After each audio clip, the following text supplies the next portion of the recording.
নামাজের মধ্যে কাতারে কিভাবে দাঁড়াবেন এই মর্মে যত হাদিস বর্ণিত হয়েছে তার কোনোটার মধ্যেই রসুল সাল্লাল্লাহু আলাইহি ওয়াসাল্লাম কাঁধে কাঁধ পায়ে পা হাঁটুর সাথে হাঁটু মিলিয়ে দাঁড়াতে বলেননি।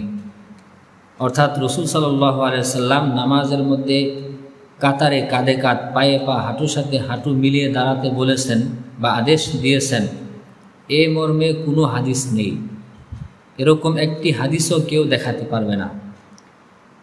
কাতার বিষয়ক যত হাদিস বর্ণিত হয়েছে তার মধ্যে একটি হাদিস আল মুসনাদুস সিরাজির 765 নম্বর হাদিস। عن أبي مسعود رضي الله تعالى عنه قال كان رسول الله صلى الله عليه وسلم يمسح مناكبنا في الصلاة ويقول استووا ولا تختلفوا فتختلف قلوبكم ليلني منكم أولو الأحلام والنهى ثم الذين يلونهم ثم الذين يلونهم قال أبو مسعود فأنتم اليوم أشد اختلافا।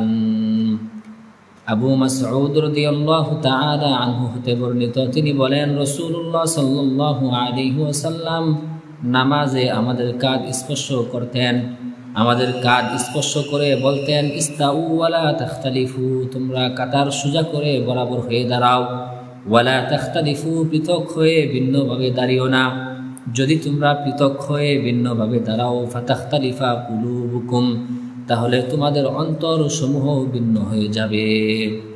রাসূলুল্লাহ সাল্লাল্লাহু আলাইহি ওয়াসাল্লাম বলেন তোমাদের মধ্যে যারা জ্ঞান বুদ্ধির অধিকারী তারা যেন আমার কাছাকাছি দাঁড়ায়, তারা যেন আমার নিকটে দাঁড়ায়। অতঃপর তারা যারা তাদের কাছাকাছি জ্ঞান বুদ্ধির অধিকারী, অতঃপর তারা যারা তাদের কাছাকাছি জ্ঞান বুদ্ধির অধিকারী। এই হাদিসের মধ্যে তিনটি বিষয় আলোচনা করা হয়েছে, তিনটি বিষয় বোঝানো হয়েছে। এক নম্বর বিষয় কাতার সোজা করার প্রতি গুরুত্ব, দ্বিতীয় নম্বর বিষয় কাতার সোজা করে না দাঁড়ানোর ক্ষতি কী, অপকার কী, তৃতীয় নম্বর বিষয় যাদের কাছে নামাজের মাসাইল সমূহের জ্ঞান রয়েছে তারা কোথায়, তারা কিভাবে দাঁড়াবে। আবু মাসউদ রাদিয়াল্লাহু তাআলা আনহু তিনি বলেন যে কাতার সোজা করার ক্ষেত্রে রাসূল সাল্লাল্লাহু আলাইহি ওয়াসাল্লাম অত্যন্ত গুরুত্বশীল ছিলেন, কেননা কাতার সোজা করার জন্য তিনি কাতারে প্রবেশ করে তিনি আমাদের কাঁধে স্পর্শ করে কাতারগুলি সোজা করে দিতেন। তো রাসূল সাল্লাল্লাহু আলাইহি ওয়াসাল্লাম নিজে সাহাবায়ে কেরামদেরকে কাতার সোজা করে দিতেন। এত গুরুত্ব কেন? রাসূল সাল্লাল্লাহু আলাইহি ওয়াসাল্লাম বলেন তোমরা যদি কাতার সোজা করে না দাঁড়াও, পৃথক হয়ে ভিন্নভাবে এক একজন এক একভাবে দাঁড়াও, তাহলে ফাতাখতালিফা কুলুবুকুম, তোমাদের অন্তরসমূহ ভিন্ন হয়ে যাবে। এটা ছিল দ্বিতীয় নম্বর বিষয়। আর তৃতীয় নম্বর বিষয় রাসূল সাল্লাল্লাহু আলাইহি ওয়াসাল্লাম বলেন তোমাদের মধ্যে যারা জ্ঞানী, যারা জ্ঞান বুদ্ধির অধিকারী, অর্থাৎ যাদের কাছে নামাজের মাসাইল সমূহের জ্ঞান রয়েছে তারা আমার নিকটে দাঁড়াবে।